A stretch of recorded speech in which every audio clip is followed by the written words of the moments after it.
Kamu tahu nggak sih paspor Indonesia itu salah satu paspor lemah di dunia? Boleh cerita nggak sih gimana sebelnya gue punya paspor ini? Mau traveling kemana aja itu susah banget kalau punya paspor ini. Tapi ini bener. Itu dulu aku pernah tinggal di Malaysia selama 2 tahun. Paspor Indonesia yang berwarna hijau, itu kita sebagai warga negara kelas 3 di dunia. Paspor Indonesia termasuk lemah banget dibanding negara lain, dan ini karena kelakuan orang kita sendiri di luar negeri ya. Lo kok bisa? Gua akan bandingin berdasarkan negara-negara yang biasanya didatengin sama orang Indonesia buat traveling. Kenapa ada negara-negara yang ngasih bebas visa? Kenapa ada juga negara-negara yang ngurus visa kalau mau ke sana? Kenapa nggak semua negara bebas visa aja?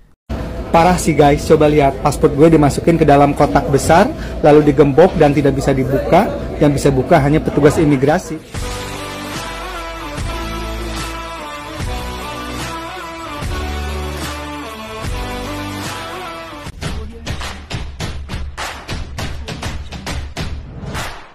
Pemirsa, bertemu lagi bersama saya Borunaga. Apa kabarnya semua pemirsa pada hari ini? Semoga semua pemirsa dalam keadaan baik-baik saja ya. Baiklah pemirsa, ujung tahun biasanya ramai sekali orang yang pergi liburan ya, pergi jalan-jalan ke luar negeri. Biasanya yang punya uang lebih ini pasti pergi ke luar negeri lah ya, mencari sesuatu yang berbeda dari negara sendiri. Ya, jadi ada yang juga dalam negeri sendiri begitu ya, yang dia lebih duitnya itu ya pasti pergi jalan-jalan ke luar negeri. Ya, jalan-jalan cari makan, ada yang jalan-jalan cari angin ya, makan angin, jangan masuk angin sudah.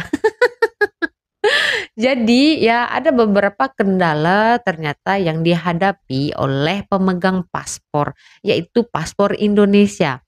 Nah, ada beberapa konten kreator yang membagikan pengalaman mereka memegang paspor Indonesia ini. Ternyata jika pergi ke luar negeri itu agak ribet pengurusannya. Ya, sewaktu mengurus visa.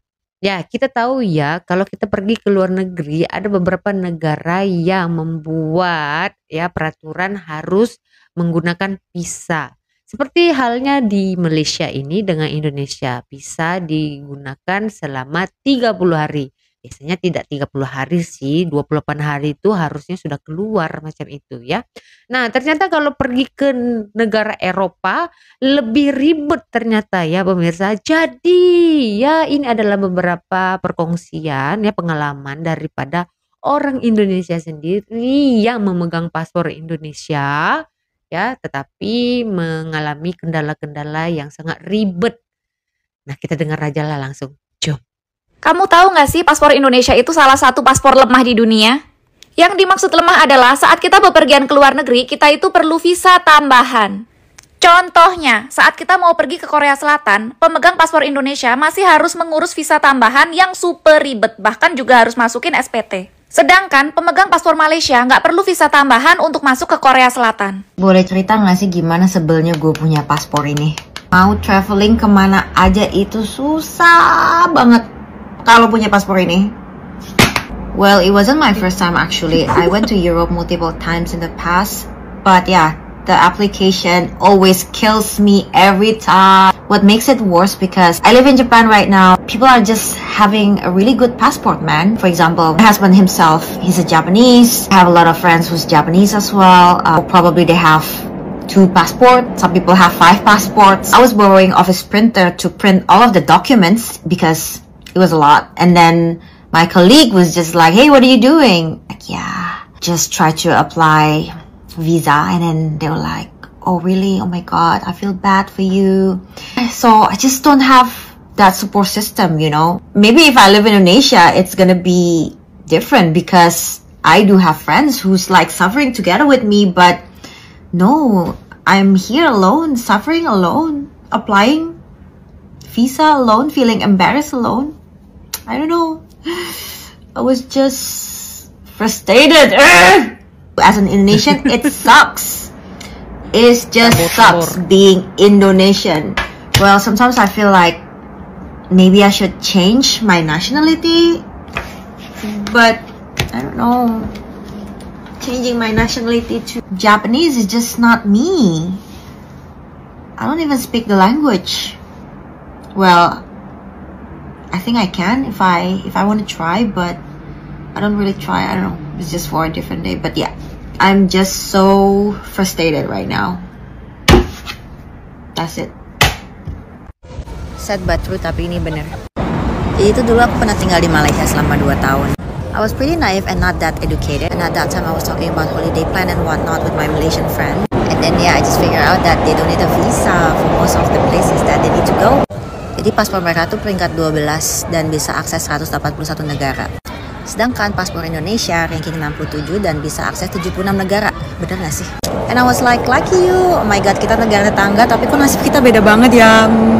Buat yang ngomel-ngomel nyuruh gue pindah warga negara, udah sih biarin aja, gue tetap cinta Indonesia kok.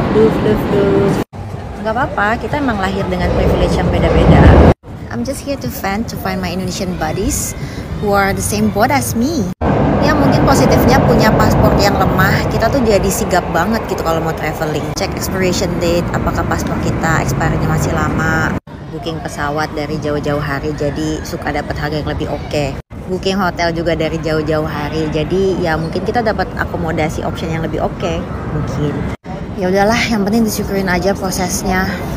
Ya udah sih itu aja dari aku. Salah satu hal yang menyebalkan bagi bosman kalau dalam perjalanan ke luar negeri adalah status paspor Indonesia yang berwarna hijau. Itu kita sebagai warga negara kelas 3 di dunia diperlakukannya. Kita tahu ada 4 warna paspor. Warna biru artinya sekutu Amerika. Jadi kalau sekutu Amerika itu paspornya khusus, karena jalan-jalan ke Eropa atau kemanapun itu khusus. Atau paspornya merah, itu ada negara-negara power seperti Tiongkok, seperti Turki, itu dikategorikan merah. Dan sisanya hijau, saya nggak usah terangkan kenapa hijau. Dan terakhir adalah paspor yang berwarna hitam, biasanya negara-negara Afrika, negara-negara paria. Indonesia kalau mau jadi the strongest country in the world, naik aja dulu deh paspornya dari hijau ke merah deh, supaya kita direspek gitu ya. Kalau enggak, kita berada di paspor yang paling ujung, antrinya paling banyak, walaupun Anda mau naik di bisnis kelas ke atau di first class ke, tetap aja Anda diperlakukan sebagai paspor hijau negara kelas 3. Oke pemerintah, yuk bareng-bareng kita buat paspor kita menjadi merah, menjadi negara power, supaya yang biru atau sekutu Amerika respect sama kita. Kadang ngurus visa ini makan waktu yang cukup lama ya, ribet sekali. Tengok tadi ya penjelasan dia itu harus mengurus dokumen itu ya, banyak sekali borang-borang yang harus ditulis setumpuk-tumpuk begitu ya. Bagaimana kalau macam dibebaskan visa, kita nggak perlu lagi mikirin itu visa itu, kita hanya membuat paspor saja di negara sendiri ya. Bahkan kalau tadi dikatakan negara-negara power itu yang memegang paspor warna merah, contohnya seperti negara Tiongkok ya, negara Turki, Jepang ya, dan juga Malaysia, Singapura ya. Negara Malaysia ini adalah paspornya warna merah, tahu? Nggak percaya? Yuk saya buktikan.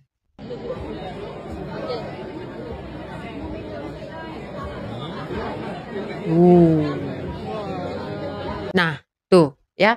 Dan pengetahuan orang-orang di luar sana yang lebih membuat tercengang ya. Mungkin ada sebagian orang yang tidak tahu paspor Malaysia tidak boleh masuk ke negara Israel. Begitu juga negara Israel tidak boleh masuk ke negara Malaysia ini. Itu tertulis di depan paspor itu. Kalau kita buka ya, seperti paspor suami dan juga anak saya, itu di depan itu sudah ditulis di situ, tidak dibenarkan masuk ke negara Israel, dan negara Israel juga tidak boleh masuk ke negara Malaysia ini. Mereka tidak ada hubungan diplomatik ya antara negara Malaysia dan negara Israel. Kemungkinan tidak ada ya hubungan diplomatik atau macam mana. Orang Malaysia boleh tolong terangkan di kolom komentar, boleh tak?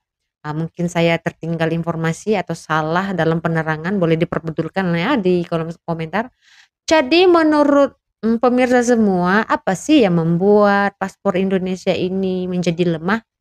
Yuk kita kita saksikan. Paspor Indonesia termasuk lemah banget dibanding negara lain, dan ini karena kelakuan orang kita sendiri di luar negeri ya. Loh kok bisa? Karena dari 9 juta orang Indonesia yang lagi kerja di luar negeri, setengahnya ternyata ilegal tuh. Dari kerja ilegal di Arab Saudi pakai visa umroh, kerja ilegal di Australia pakai visa turis, kerja ilegal di Malaysia karena nggak butuh visa. Tadi yang terbaru ada 100.000 warga Indonesia yang bekerja ilegal sebagai ahli IT di Kamboja. Belum lagi akhir-akhir ini semakin banyak warga kita yang berbuat kriminal di Jepang, padahal pemerintah Jepang udah berbaik hati ngasih kesempatan kita buat kerja di sana. Makanya nggak heran kalau negara-negara di luar negeri malas buat ngasih bebas visa ke paspor Indonesia, dan yang kasihan jadinya orang-orang Indonesia yang memang niat keluar negeri lewat jalur resmi ya. Karena nggak jarang mereka malah dicurigai oleh imigrasi Indonesia dan luar negeri. Padahal peluang buat kerja jalur resmi di luar negeri itu benernya ada banyak, dari program Tokutei Gino di Jepang, program Ausbildung di Jerman, sampai program WHV di Australia yang informasinya udah aku sediain secara lengkap dan murah lewat web budal.com. Jadi selama banyak dari kita yang masih ilegal di luar negeri, maka selama itu pula paspor kita bakal tetap lemah dalam hal bebas visa, dan jangankan dibandingkan sama Singapura yang paspornya nomor 1 di dunia, atau Malaysia yang nomor 11 di dunia, dibanding paspor Timor Leste pun, paspor kita bahkan jauh lebih lemah tuh. Nah, ayo, negara Timor Leste ya, paspornya juga lebih kuat dari negara kita. Aduh, inilah yang membuat kita semakin kayak mana itu coba? Agak lain ku tengok. Masa sih kita boleh kalah dengan negara-negara itu? Ya, katanya negara besar. Itu makanya kita selalu menasihati kalau di negara orang itu jangan mau jadi ilegal. Itu akan membagi kesan terhadap negara sendiri, mencoreng nama baik negara Indonesia ya. Jadi istilahnya begini. Ya, mereka tahu tuh kita datang melancong ya, berlibur ya ke negara mereka. Tetapi kita langsung nggak keluar. Terus selalu ditangkap adalah orang-orang Indonesia. Ini contoh ya. Nah, itu akan membuat data bahwa negara Indonesia atau rakyat Indonesia banyak sekali membuat kriminal, ya, membuat tidak baik di negara mereka, ya, melanggar undang-undang, tidak menghormati negara mereka, menjadi ilegal gitu ya.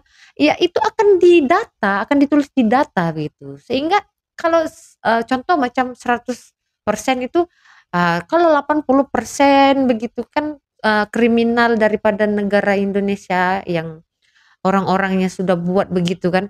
Nah, itu akan membuat dampak buruk kepada negara Indonesia sendiri. Makanya kalau kita datang ke negara orang, usahakan agar kita patuhi undang-undang di negara tersebut. Ya, tahu kita mau cari kerja, tahu kita mau melancong begitu kan. Tapi ya ini untuk yang bekerja ya, jangan mau jadi orang yang ilegal di negara orang. Nggak aman hidup kita, tahu nggak? Ya, kita mau ke sana rasa was-was, tahu nggak? Ya, nggak nyaman, kayak ketakutan begitu. Ya, jadi tadi coba didengar ya kata konten creator ini. Yang membuat lemah itu adalah perilaku rakyat sendiri yang tidak mau menjaga nama baik negara tersebut, yaitu Indonesia. Makanya warna hijau. Kapan kita mau jadi warna merah ya? Warna merah pun kalau kita tukar macam cover dia ya, warna merah begitu, sama aja. Nggak diiktiraf sebagai paspor terkuat, tetap aja mau ganti warna apa aja pun tetap aja itu nggak akan masuk itu ya kan. Tetap kita di peringkat keberapa, malah kita kalah sama negara Timor Leste. Kayak mana sih? Nggak percaya?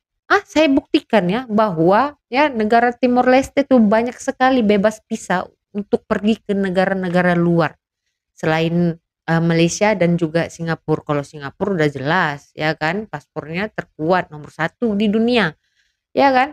Ini Timor Leste dan juga Malaysia. Yuk, paspor Indonesia versus Singapura versus Malaysia versus Timor Leste. Seberapa kuat sih paspor Indonesia? Gua akan bandingin berdasarkan negara-negara yang biasanya didatengin sama orang Indonesia buat traveling. Kita mulai dengan Eropa Schengen, jadi Prancis, Belanda, Jerman, Italia, Spanyol, Swiss juga. Untuk negara Eropa Schengen, ini yang namanya Singapura, Malaysia, dan juga Timor Leste itu bisa melenggang bawa koper doang alias mereka bebas visa. Sedangkan Indonesia harus ngurus visa. Berikutnya kita geser ke barat, ke United Kingdom atau Inggris, di mana Singapura, Malaysia, dan juga Timor Leste juga bebas visa, bisa langsung berangkat aja kalau mau ke UK, sedangkan paspor Indonesia harus ngurus visa. Gimana dengan US atau Amerika Serikat? Untuk US, Singapura, dan juga Malaysia ini perlu ETA namanya atau Electronic Travel Authority buat masuk ke sana, sedangkan Indonesia dan Timor Leste dua-duanya sama-sama perlu visa. Sekarang kita geser ke Asia Timur, untuk Jepang yang namanya paspor Singapura sama Malaysia ini juga bebas visa, bisa langsung berangkat aja, sedangkan paspor Indonesia dan Timor Leste itu harus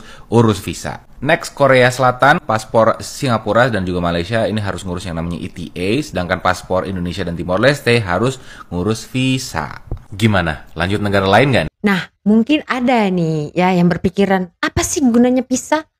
Kenapa sih nggak paspor aja? Kan udah cukup itu ya, membuktikan bahwa orang tersebut dari negara Indonesia, orang tersebut daripada Timor Leste, orang tersebut dari negara-negara tersebut lah begitu ya kan, contoh ya kan. Kenapa harus pakai visa, kan ribet, harus ngurus-ngurus lagi kan.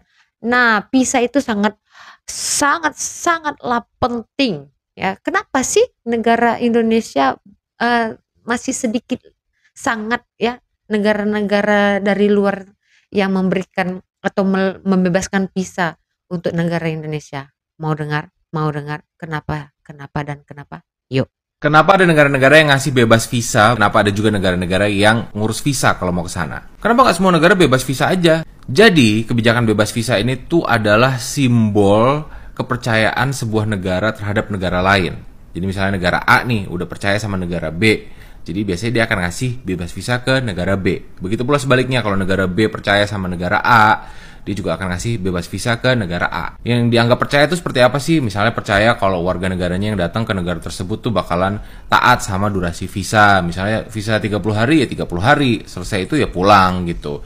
Tidak overstay, nggak cari kerja di situ. Nah, bebas visa ini sifatnya bisa satu arah, bisa dua arah. Kalau dua arah misalnya kayak Singapura sama Indonesia. Kita bisa ke Singapura dengan bebas tanpa visa, orang-orang Singapura juga bisa ke sini bebas tanpa visa. Tapi ada juga yang sifatnya unilateral, sifatnya cuma satu arah. Cuma satu negara aja yang ngasih bebas visa tapi tidak berlaku sebaliknya. Ini kayak misal contohnya Brazil sama Indonesia. Brazil tuh ngasih bebas visa loh untuk kita, orang Indonesia. Jadi kita bisa ke sana bebas visa.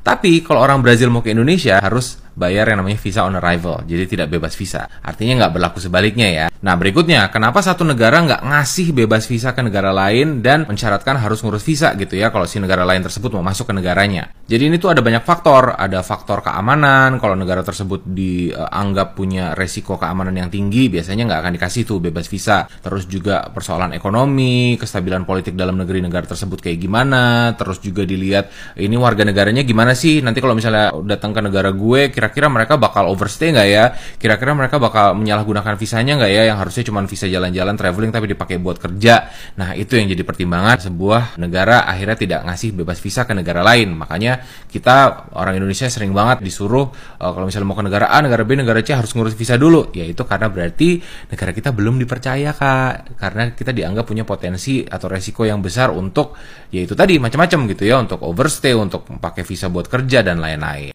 Parah sih guys, coba lihat, paspor gue dimasukin ke dalam kotak besar, lalu digembok dan tidak bisa dibuka. Yang bisa buka hanya petugas imigrasi.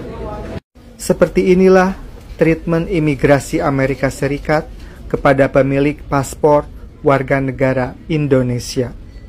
Akhir-akhir ini untuk masuk ke Amerika Serikat memang ribet. Tahun lalu saya juga berkesempatan datang ke US dan masuk dengan mudah. Namun nggak mudah untuk saat ini karena pemerintah Amerika Serikat membuat kebijakan-kebijakan baru. Pas masuk imigrasi, saya pun dijejer dengan banyak pertanyaan dan dengan kesimpulan saya harus masuk ke jalur oranye alias jalur kedua. Setelah imigrasi, paspor saya pun dimasukkan ke dalam kotak besar dan dikunci. Hanya petugas imigrasi yang bisa membuka. Artinya, saya harus mengambil bagasi dan masuk ke ruang interview kedua. Di ruangan kedua inilah saya diinvestigasi dan ditanya macam-macam, termasuk dicek sosial media saya. Dari sini, baru mereka menentukan apakah saya layak masuk atau deportasi. Selamat datang di Miami, Florida, Amerika. Mau kemana kira-kira? Ada yang bisa nebak? Stay tune. Setelah ini, saya akan post tips saat interview di imigrasi Amerika Serikat. Tungguin ya. Nah, itu alasannya kenapa ada sebagian negara yang tidak membebaskan visa untuk negara Indonesia. Nah, salah satunya yaitu ya salah guna visa. Yang tadinya dia rencana untuk pergi ke negara tersebut untuk liburan, ya liburan kayak 28 hari, seminggu begitu. Kebablasan, nggak ingat pulang ya kan. Nggak tahu tuh jalan pulang macam mana. Ada juga yang tadinya dia mau liburan tapi sudah ada planning itu, sudah ada rencana dari rumahnya ya, dia ingin bekerja di negara tersebut. Ya menggunakan paspor pelancong ataupun visa melancong. Jadi itu yang membuat negara lain itu tidak percaya kepada paspor Indonesia ya. Kebanyakan menjadi ilegal di negara mereka. Contohnya macam di negara Arab Saudi tadi katanya ya, di negara Malaysia. Ya kalau di Singapura saya rasa ada nggak ya? Kayaknya nggak ada ya. Di Malaysia ini ramai sekali ya. Ada lagi di Australia, ya ada juga di Jepang begitu ya, di Jepang sana. Di sana juga baru-baru ini ya kita dengar ada tindakan kriminal yang dilakukan oleh rakyat Indonesia sendiri. Cobalah ya, di sana dia bekerja ya menggunakan visa pekerja ataupun permit begitu ya, paspor pekerja begitu. Tetapi membuat kriminal di negara orang. Kayak mana gitu ya kan? Agak lain gue tengok. Makanya lah kalau pergi ke negara orang itu jagalah nama baik sendiri dan juga negara. Karena kalau pergi ke sana ya, itu membawa nama negara sendiri bukan negara orang. Iya kan? Cobalah jadilah anak yang baik. Kalau mau nakal-nakal itu di negara sendiri nggak apa-apa. Tapi jangan nakal kali lah, ya kan? Negara kita pun harus kita sayangi juga. Coba bayangkan kalau kita pergi ke negara-negara kayak negara Eropa, ya Amerika itu nggak perlu kita menggunakan visa kan enak, ya kan? Enak kali rasanya. Cuma bawa badan nggak perlu mikirin ngurus paspor aja, nggak usah mikirin, aduh siap kapan ya visa aku begitu. Ribet. Kita mau pergi ke Australia pun ngurus visa kan ribet. Sedangkan orang Malaysia kalau pergi ke Australia kalau tak silap ya bebas visa mereka. Ya, jadi maksudnya kalau negara Malaysia ini ya karena kita membincangkan negara Malaysia dan Indonesia ya. Berarti negara Malaysia ini dipercayai ya, banyak negara luar sana yang mempercayai bahwa rakyatnya itu menjaga nama baik negara sendiri di negara orang. Contohnya ya tidak menyalahgunakan visa ya, tidak datang ke negara orang itu tidak membuat kriminal gitu ya. Ya, jadi itulah yang sepatutnya kita pelajari lah dari negara-negara yang paspornya kuat agar kita ini paspornya naik lah begitu. Ya, jadi apa sih cara untuk menguatkan paspor negara sebelum kita ingin memajukan atau berjalan seiringan dengan negara Malaysia ini? Ayo kita dengar ini. Intinya, kalau ingin jalan berbarengan dengan Malaysia dalam hal kekuatan paspor, atau kalau mau menyaingi bahkan gitu ya, negara kita mesti makin menguatkan diri ya di bagian ekonomi yang stabil, penguatan kualitas pendidikan dan kesehatan, dan juga hubungan diplomatik antar negara yang sehat dan kuat. Dan itu dia geng, pembahasan kita hari ini soal mengapa paspor Malaysia bisa jadi paspor terkuat di dunia yang bahkan masuk urutan 10 besar yang membuat Malaysia terlihat lebih unggul daripada Indonesia. Jadi mengerti ya, kita harus menguatkan ekonomi dan juga kita harus jaga nama baik negara kita sendiri lah. Jangan pergi ke negara orang ya suka-suka hati aja buat onar. Cukup aja lah di negara sendiri.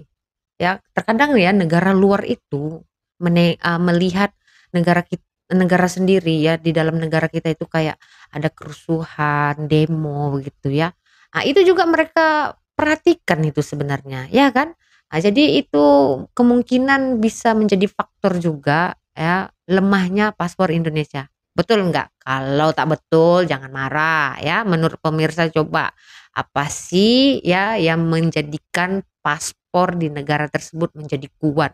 Contohnya macam negara Malaysia ini ya, paspornya warna merah. Udah itu ada chipnya lagi. Paspor terkuat negara Malaysia dan Indonesia. Padahal bersebelahan ya kan. Tapi Malaysia boleh sama color ya, sama warna dengan Singapura.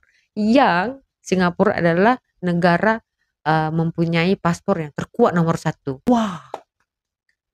Jadi apalagi nih menurut pemirsa ya yang menjadikan paspor negara tersebut menjadi kuat? Tolong komen di section komentar. Kita berjumpa lagi di video selanjutnya. Saya Borunaga. Terima kasih. Bye-bye.